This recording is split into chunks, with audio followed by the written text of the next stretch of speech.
Evangelho de Lucas, capítulo 2.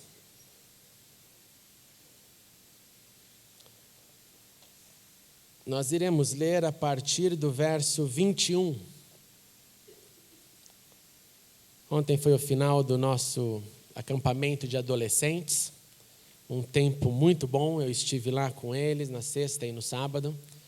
Muito gostoso, também triste pela despedida final do pastor Tarcílio, que aí terminou tudo o que tinha que terminar. Então foi tristeza, alegria, tudo junto.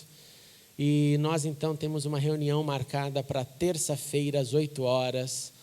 Todos aqueles que desejarem trabalhar com adolescentes, pais de adolescentes, solteiros, jovens, não importa. Se você deseja trabalhar com adolescentes, você está convocado para uma reunião comigo, terça-feira, às 8 horas, aqui na igreja, lá no gabinete pastoral. Será um prazer te receber, pois nós continuaremos a nossa caminhada cuidando dos nossos adolescentes. Lucas 2, 21 diz assim: completando-se os 8 dias para a circuncisão do menino, foi-lhe posto o nome de Jesus, o qual lhe tinha sido dado pelo anjo antes de ele nascer.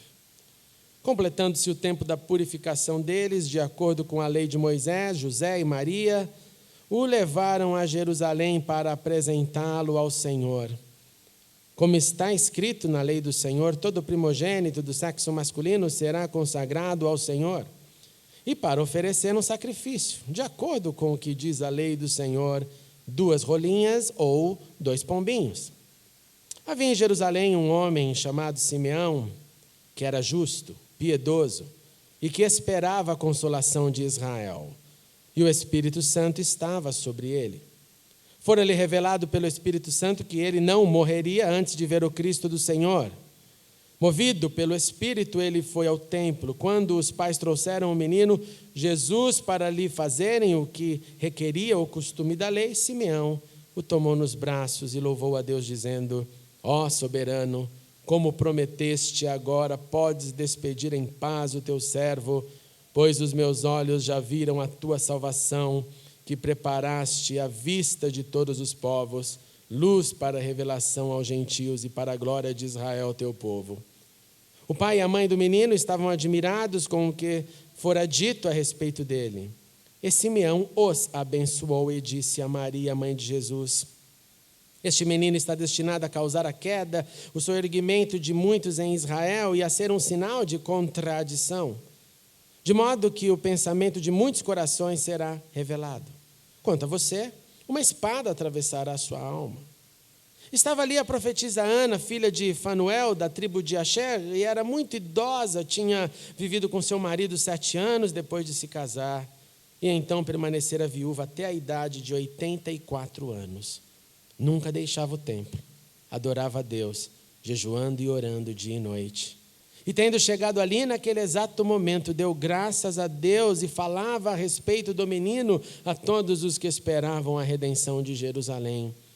Depois de terem feito tudo o que era exigido pela lei do Senhor, voltaram para a sua própria cidade, Nazaré, na Galiléia, e o menino crescia e se fortalecia, enchendo-se de sabedoria, e a graça de Deus estava sobre ele. Oremos uma vez mais. Obrigado, Senhor, pela tua palavra. Obrigado por este dia de vida, onde juntos como igreja contemplamos o teu nome, rendemos as nossas súplicas, os nossos louvores, a nossa adoração, e agora clamamos pela tua palavra, que o Senhor possa abrir os nossos corações e falar conosco. Da mesma forma, Senhor, cuide dos nossos pequeninos, das nossas crianças, dos professores que com eles estão, e que a palavra da verdade também seja plantada em cada criança, pois clamamos em nome de Jesus. Amém e amém. Podemos assentar. Só lembrando, irmãos, que a Cecília chegou ontem, chegou bem. Muito obrigado por toda a disposição dos irmãos que me escreveram com tanto carinho, querendo ajudar. Graças a Deus eu consegui dar conta do recado junto com a minha sobrinha, com algumas exceções de alarmes de fralda, que eu tinha que sair correndo daqui lá salvar um pequenino. Foi tudo maravilhosamente bem. Cecília chegou ontem à noite, bem também, está com as crianças agora, jet lag, fuso horário, aquela coisa toda, mas tudo em paz. Muito obrigado pelo carinho e orações dos irmãos. Eu chamei essa mensagem de Candlemas, os que viram a luz. Por quê? Porque nessa semana muitos cristãos espalhados pelo globo celebram esta festa ou este festival. E Candlemas é uma referência a velas. Velas que representam a luz, como nós cantamos hoje, a luz que veio ao mundo. A luz que é lembrança da apresentação de Jesus no templo, conforme lemos, após 40 dias de purificação cumpridos por Maria, de acordo com a lei.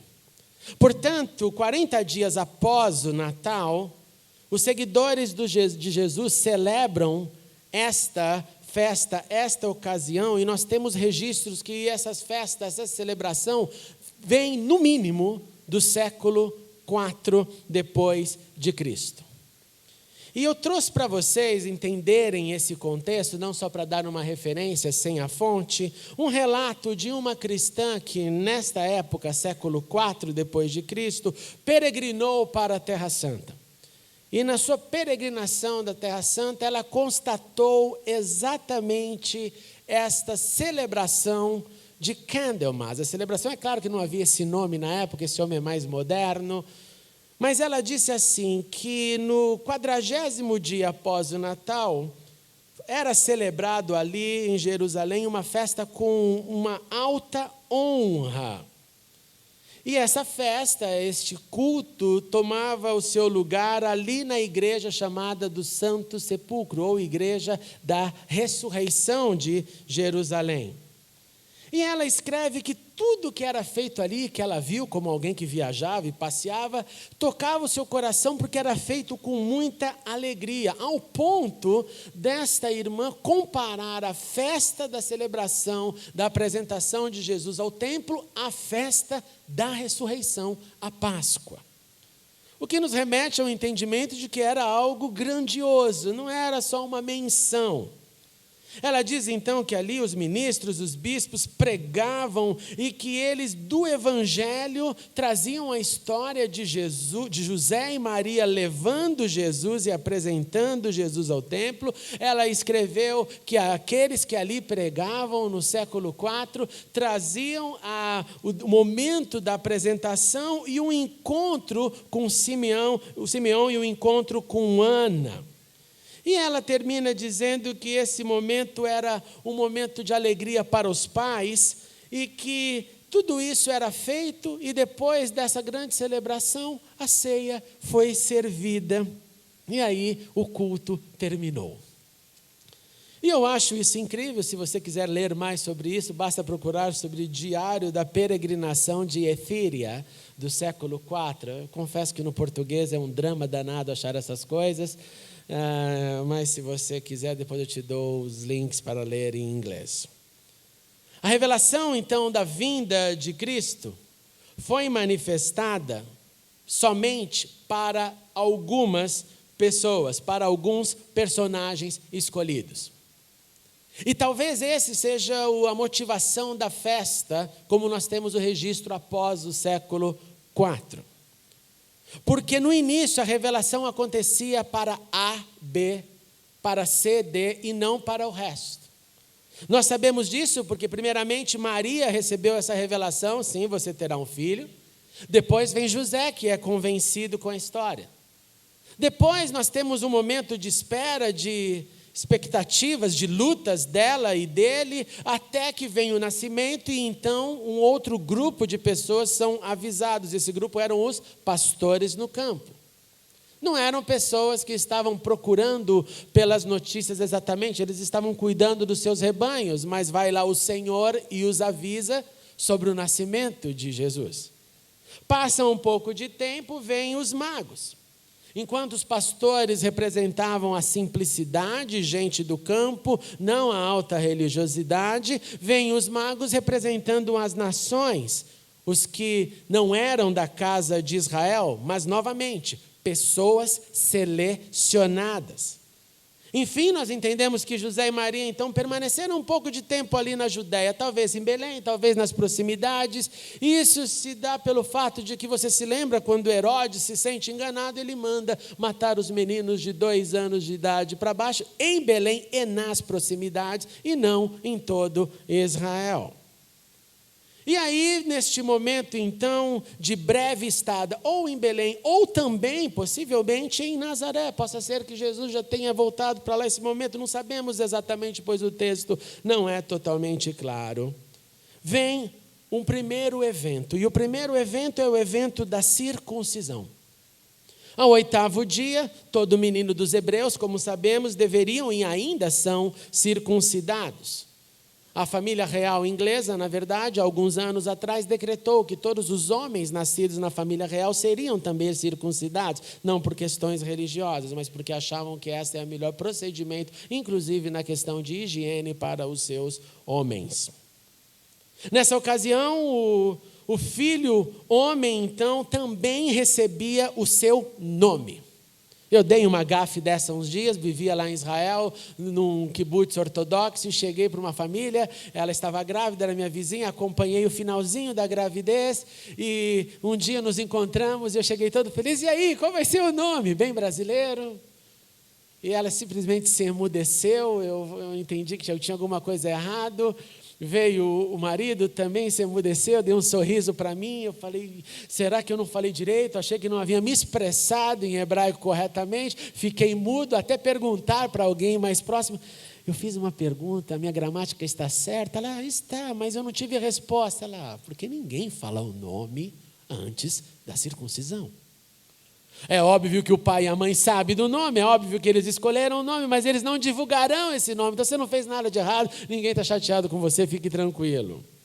É por isso então que o texto nos mostra isso, que ali então ele foi nomeado no dia da circuncisão, do nome, claro, que ele já havia sido mencionado aos seus pais.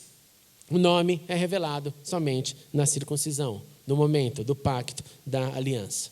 E por que esse pacto da aliança? Porque disse o Senhor a Moisés, diga aos israelitas, quando uma mulher engravidar, der à luz um menino, ela está impura por 7 dias, e no 8º dia o menino terá que ser circuncidado. Então a mulher aguardará 33 dias para ser purificada, ela não pode tocar coisas sagradas, ela não pode ir no santuário, mas depois que se completarem esses dias, diz a lei, ela então poderá levar o menino ao sacerdote à entrada da tenda e deverá levar, preste atenção no que a lei diz, um cordeiro de 1 ano e um pombinho ou uma rolinha como oferta pelo pecado.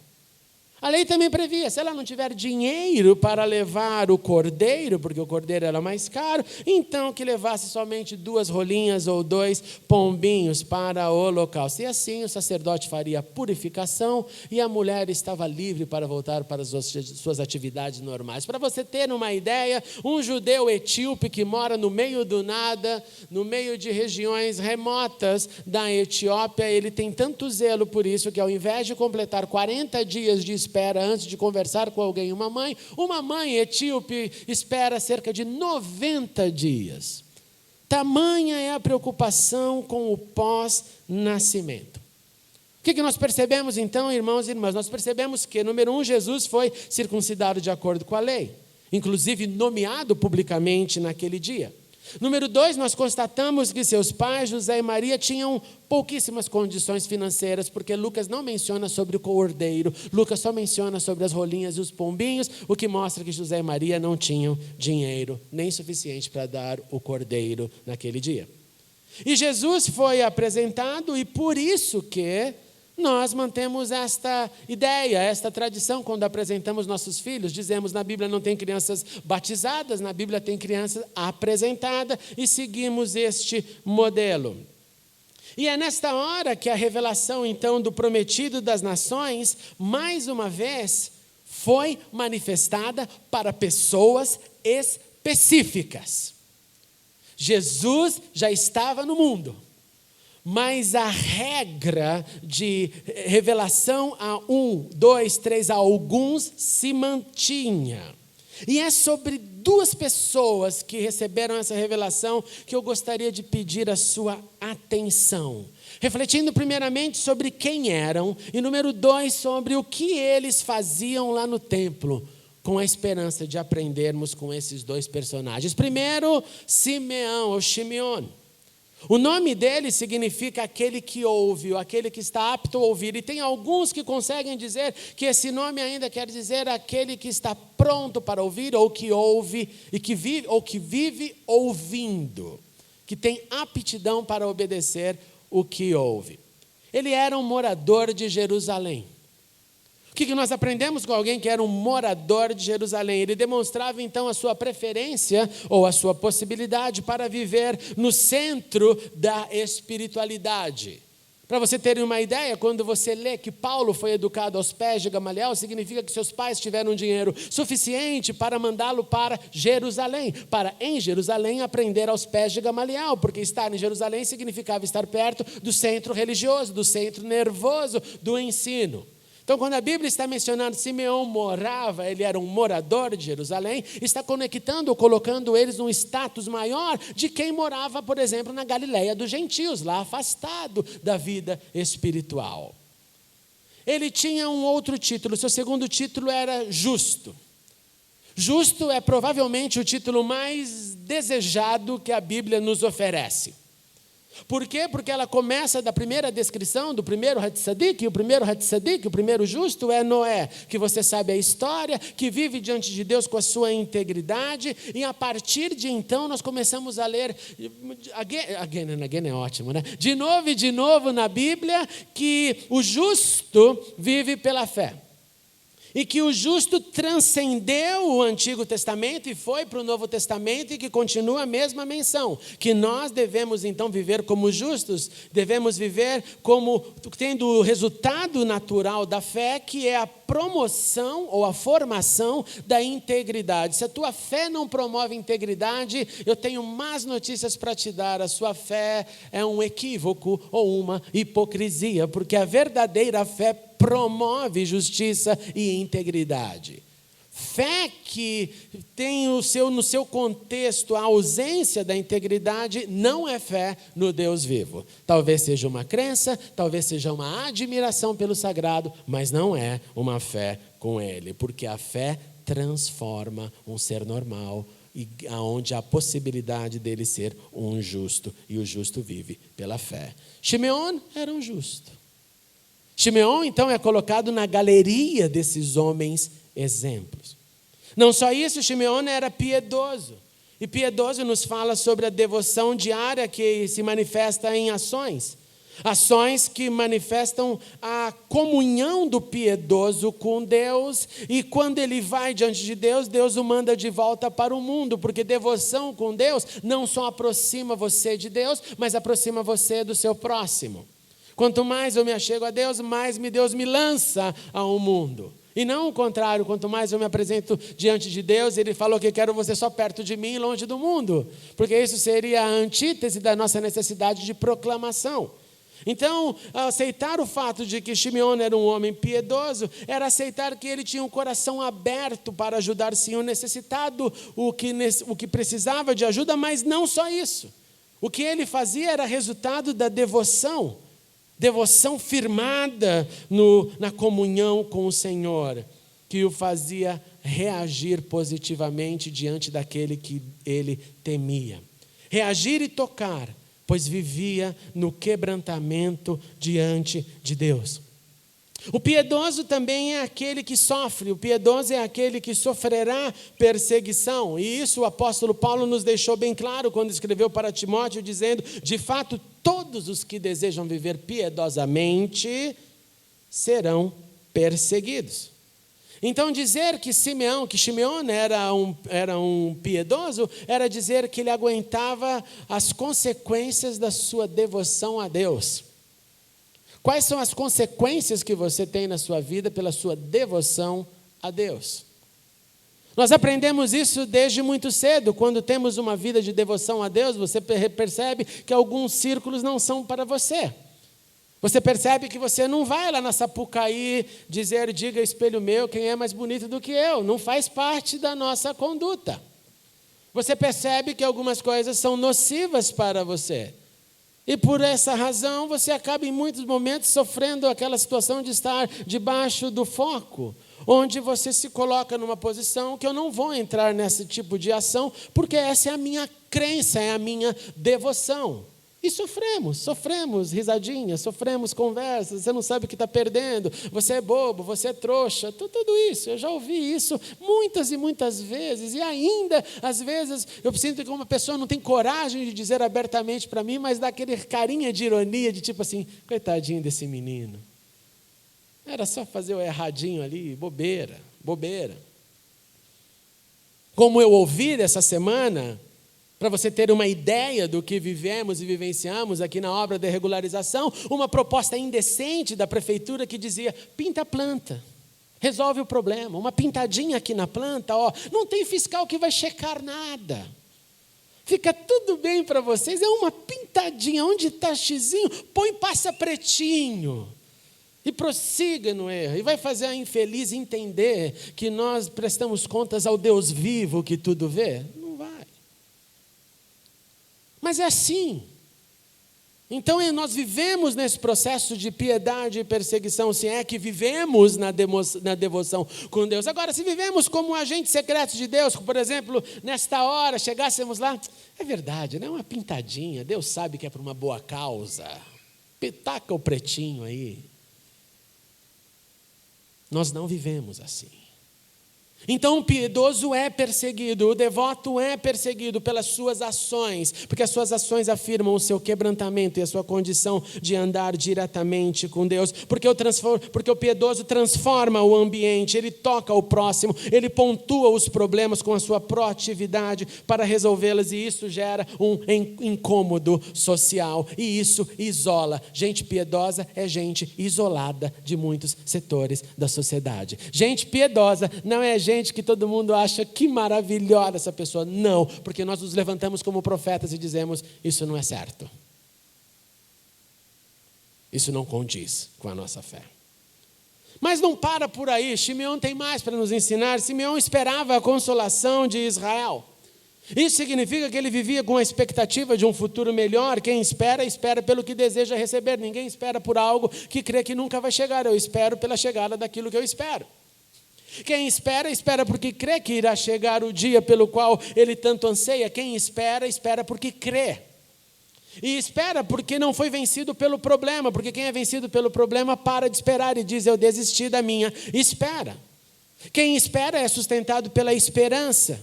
Quem espera é sustentado pelo otimismo e pela certeza de que um dia irá chegar. E triste é esperar. Se você diz que gosta de esperar, meu Deus, venha me ensinar. Porque esperar é terrível.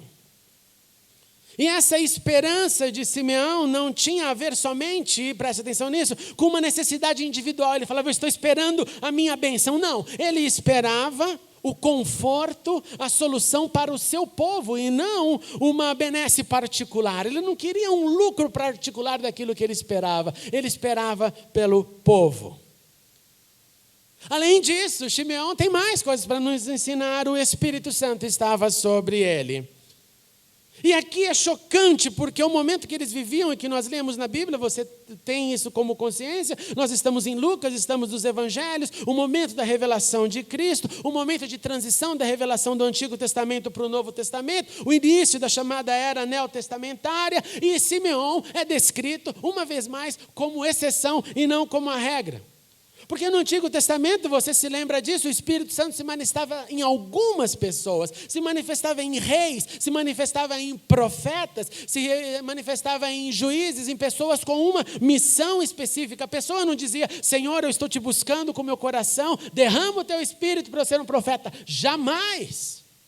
Era Deus que escolhia, era Deus que tocava, era Deus que dava do seu Espírito, e aí então a pessoa cheia do Espírito cumpria uma missão. Então Simeão vem num momento, num gap, num buraco, onde ainda estavam vivendo aquele momento histórico, onde somente Deus determinava a quem o Espírito ia dar, e eram algumas exceções. Você então não buscava o enchimento do Espírito, era Deus quem selecionava, era Deus quem determinava onde sopraria o seu vento. O Pentecostes não havia acontecido, Simeão era uma exceção, escolhido como os de outrora, escolhidos, cheios do Espírito, para um momento. Não acaba por aí, o texto que você leu também diz para você que Simeão guardava dentro dele uma revelação. Antes de linguagem de Pentecostes, antes de dons espirituais, antes de qualquer manifestação paulina sobre doutrina complexa que nós protestantes já brigamos, nos matamos, nos separamos pelas questões do Espírito, a Bíblia diz que esse homem tem uma revelação. Então você que não se sente confortável com isso, já deve começar a brigar com a Bíblia a partir daí. Porque esse homem, antes do derramar do Espírito, a Bíblia nos diz que ele carrega uma revelação. E a revelação é ele, você, não o povo. Você não irá morrer antes de ver o Cristo. Além da sua esperança, expectativa e consolação do povo, do seu cuidado para com os demais, ele possuía uma promessa individual. Ele veria o Cristo, o Messias, antes de morrer. Naquele ambiente de incertezas, naquele momento de ocupação romana, de influência do helenismo, de assimilação da cultura grega, do pacote que nós chamamos de greco-romano, que conduzia, que oprimia, que matava, que influenciava, que ditava a rotina da vida. Era a crise da época como a crise de hoje. Só que lá pessoas morriam mais facilmente crucificadas do que hoje. A vida de tanta gente que era dominada pelo Império Romano, e naquele contexto, aquele homem cheio do Espírito devia repetir para os outros, e talvez todo mundo iria rir dele, dizendo: eu tenho uma revelação, eu não morro antes de ver o Messias. Segunda pergunta, o que este personagem fazia no templo, já que entendemos quem ele era? E a Bíblia nos diz que o Espírito que estava nele conduziu até lá. Já que ele era cheio do Espírito, ele ouviu a voz do Espírito, e um belo dia o Espírito fala: Simeão, hora de ir para o templo. Preste atenção nisso. Simeão, então, não era só sensível à voz do Espírito que habitava nele, sensível ao comando, às percepções que nos permitem ouvir e discernir o que fazer. Você tem essas percepções. Quantas vezes o Espírito já colocou no seu coração algo e você entendeu: essa é a voz do sagrado, eu preciso ouvir. Só que aqui está a diferença, talvez nossa, de Simeão, que Simeão atende e demonstra a obediência imediata. Ele não diz: olha, no próximo domingo, se der, eu irei. Ele simplesmente vai até o templo, ele demonstra essa obediência. O Espírito fala no momento, ele responde no momento, seguindo a boa tradição de toda a Bíblia dos homens de fé. O Senhor fala, nós atendemos na hora. O Senhor não fala e nós falamos: daqui a um mês estarei pronto para te obedecer. É comum ouvir gente, é comum ouvir isso. Fui tocada pelo Espírito para uma missão. Fui tocada para um caminho, mas eu vou procrastinar até a execução dele. Olha, depois do carnaval, e depois passa o carnaval e vão vir outras. E eu prossigo na minha procrastinação, sempre achando um obstáculo e provando o obstáculo. Olha, é por isso, é só por isso, eu queria, mas é por aquilo. Simeão, na antítese desse comportamento ainda atual, responde, vai até o templo. E quando chega lá, os pais trouxeram o menino Jesus para lhes fazer conforme o costume da lei. E quem entra em ação é Simeão, que toma nos braços Jesus. Ele não, gente, presta atenção, ele não só viu Cristo, ele pegou nos braços a Cristo. Você consegue imaginar isso? Quando eu pego um bebezinho aqui apresentando, não é um negócio, né? Você que é pai sabe disso, você lembra de quando carregou seu filhinho, sua filhinha. É emocionante segurar um bebê. O que não foi segurar o Cristo. E ele segura e ele diz ao soberano: como prometeste, agora podes despedir em paz o teu servo, pois os meus olhos viram a tua salvação. O Senhor prometeu a sua parte agora, ao invés de eu pedir uma extensão dos meus dias. Senhor, então, já que eu fui tão bom que eu consegui, o Senhor me revelou antes de morrer, mais 10 aninhos. Não, Simeão é um homem íntegro e justo, e na sua justiça ele olha para Deus e fala: agora eu me entrego a ti, agora eu estou pronto para morrer. Por isso que ele é Simeão e eu sou André, porque eu não sei se eu teria coragem de dizer para Deus: Deus, eu quero morrer, eu já estou pronto para morrer, me leve em paz. Eu acho que eu vou estar no último minuto dizendo: irmãos, clame por mim para que eu viva. Não é bem assim, mas é um pouco assim. Pois eu já vi a salvação. Eu vi a salvação em formato de bebê. Não ouvi sua pregação, não ouvi da sua sabedoria, não vi dos seus milagres, é um bebê. Se tivesse de fralda, talvez viu alguma coisa acontecer nas fraldas, era um bebê. E ele olha e diz: eu estou pronto para partir. Então somente dê-me a paz. Diante do êxtase, Simeão ainda se coloca como abençoador. Ele acabou de ser abençoado, porque o texto nos informa que o abençoado é ele diante do que ele viu, mas ele como abençoado é agora a hora de abençoar. Parece de novo um eco do Antigo Testamento, parece Jacó abençoando a Faraó. Chega aquela simplicidade e se torna o abençoador do maior homem do Egito no encontro. Simeão diante do casal mais importante da Bíblia. Do casal que foi escolhido por Deus para cuidar do filho primogênito de Deus, é ele quem abençoa. Pois eu abençoo como resultado da bênção que eu recebi. O abençoado abençoa. O abençoado é quem deve repartir a bênção. Pense nisso, depois de dizer como Deus tem me abençoado.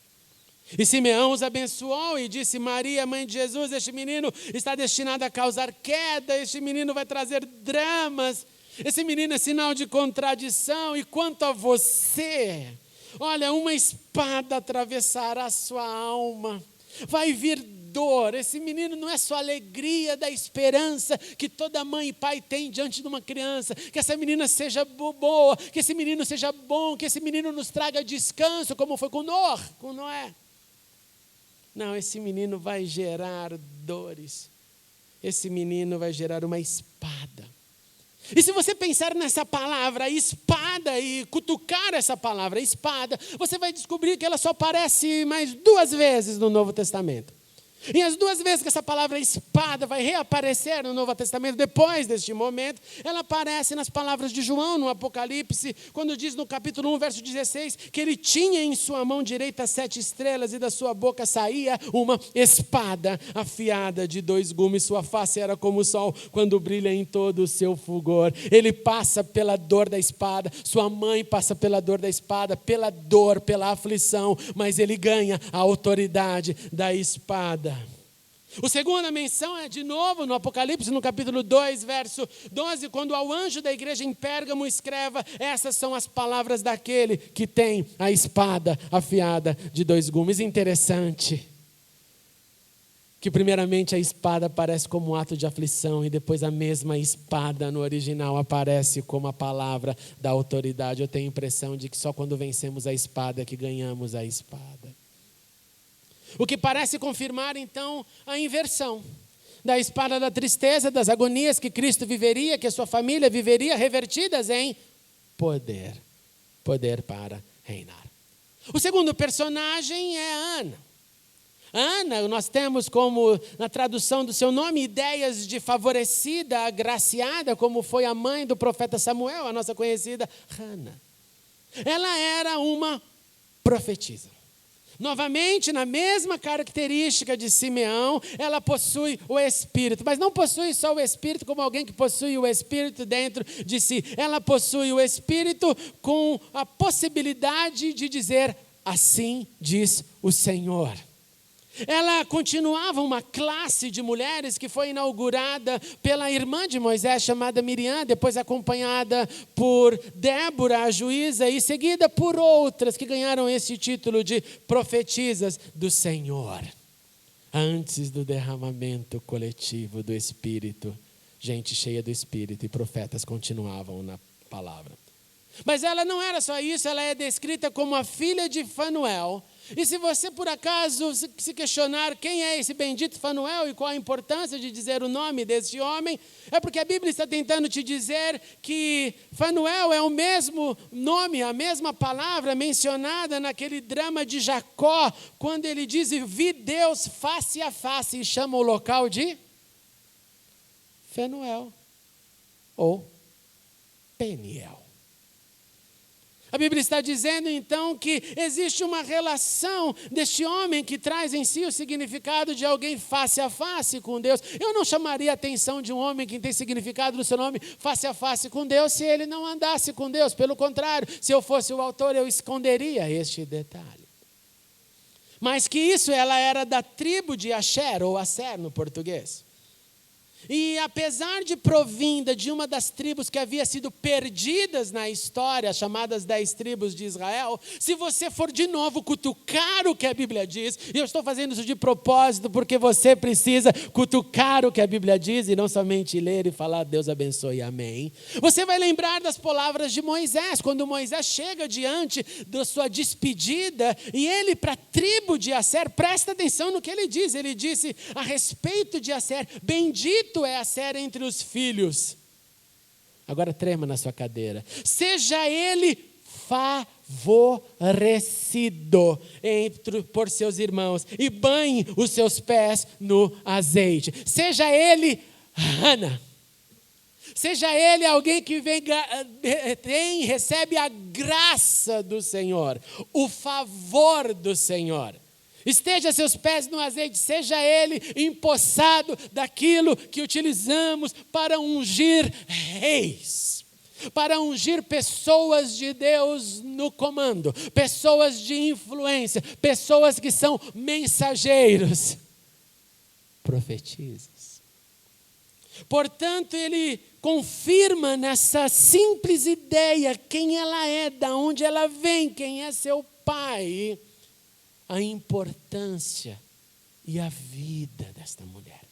Ela era idosa, já vivido com seu marido, permaneceu ali casada com 7 anos somente. Nós não sabemos qual foi o tempo que ela ficou como viúva, mas a Bíblia nos mostra que ela chegou a 84 anos neste momento. Ela preferiu a dedicação ao Senhor após a experiência do casamento. Eu creio que há uma grande chance dela ter talvez influenciado Paulo quando ele dizia: ao solteiro e às viúvas, eu preferia que vocês fossem como eu. Ela nunca deixava o templo. Ela fazia do templo a sua segunda habitação. Ela ecoava o que Davi disse: como são felizes aqueles que escolhes e trazes para ti, para viverem nos teus átrios. Transbordamos de bênçãos da tua casa, do teu santo templo. Ela vivia na alegria, como cantamos hoje. É melhor passar um dia. Ou na prática da igreja primitiva, todos os dias, no templo, de casa em casa, eles não deixavam de ensinar e proclamar que Jesus é o Cristo, conforme Lucas nos escreve em Atos. Ana também adorava a Deus. Ana jejuava e orava dia e noite. E para terminar, o que ela fazia no templo? E no caso dela, ela chegando ali naquele momento, já que ela vivia ali, ela dá graças a Deus. Ela falava a respeito do menino para todos os que esperavam a redenção de Jerusalém. Ela não só tem então os seus comprometimentos, os seus dons, mas ao ouvir da boa nova, a Bíblia já coloca mais um título para ela. Ela proclama. Ela divide. Pois o abençoado deve abençoar a todos os que esperavam a redenção. Ações de graça seguida da proclamação das boas novas. Consciência do que eu tenho e recebi, e responsabilidade no compartilhar. E depois de terem feito tudo, a família volta para, então sim, Nazaré da Galileia. E o menino crescia e se fortalecia naquela cidade. Quem for conosco para Israel, você vai ter um banho de Nazaré que nunca mais irá se esquecer conosco. Conclusão. Simeão e Ana nos encorajam a, número 1, viver como justos. Pela fé, em devoção que resulte em piedade. Em comunhão que resulte em ação. Simeão e Ana nos encorajam a viver uma vida de esperança. Uma vida de espera por aquilo que ainda não chegou. Uma vida de crença naquilo que me foi prometido. Simeão e Ana nos inspira a viver uma vida cheios do Espírito. Pois eu tenho a impressão que Deus não está assim, unidunité, sabe? Você sim, você eu não gosto, não tem Deus em você não, você eu quero. Eu vejo Deus agraciador, distribuindo graça sobre graça. A quem chega de longe, Ele corre atrás ao encontro. Eles nos encorajam a viver uma vida de obediência e uma vida de permanência no seu templo. Irmãos, a igreja primitiva fazia isso, se você não gostar da ideia dos salmos. A igreja primitiva nasceu assim, permanecendo em unidade. Permaneçamos juntos, permaneçamos na alegria, na disposição, no cuidado. Eu lembro um dia, eu aconselhei um irmão que chegava na igreja, como é muito comum essa prática, né? O famoso soninho no banco da igreja. É normal, parece que o banco tem um comichão sonífero. E um dia esse irmão veio falar comigo, ele com o coração aberto, ele veio confessar: "Ô pastor, não consigo ficar acordado no culto." Eu falei: "Sério, irmão?" Ele é... Falei: "Como é que é a sua vida, meu irmão?" "O cara dormia 4 horas por noite." É impossível, né? É impossível. "Mas por que você faz isso?" Vai sair, vai fazer aquilo, vai fazer aquilo outro. Vai fazer... Aí era uma agenda, não era trabalho, não era eu estou morrendo de fome, preciso do pão, não era nada disso. E eu lembro que aquele dia eu falei para ele: prepare-se para vir ao culto. Prepare o seu coração, o seu corpo, a sua aptidão, a sua atenção. Não fique de qualquer jeito. Nós estamos diante de Deus. Deus que nos ama, que te conhece em todos os momentos. Mas eu tenho que vir: Senhor, eu vim para adorar-te, como cantamos hoje. Não vou lá bater o cartão na igreja e venceu, abençoado, tchau. Eu vim para ser transformado um pouco mais. Simeão e Ana nos encoraja a viver uma vida de adoração, de oração e de jejum, de ação de graças e proclamação das boas novas. Os que viram a luz pessoalmente, os que seguraram nos seus braços, os que contemplaram e saíram ali pulando de alegria, mesmo antes de virem a luz, eles já viviam na iluminação que vem dos céus, a iluminação que vem do Pai das luzes. Eles já eram iluminados. E na luz eles existiam já para a glória de Deus. Nós que temos a luz, nós que temos visto a luz, iluminados por ela, existamos para repartir esta luz, em nome do Cristo que vive.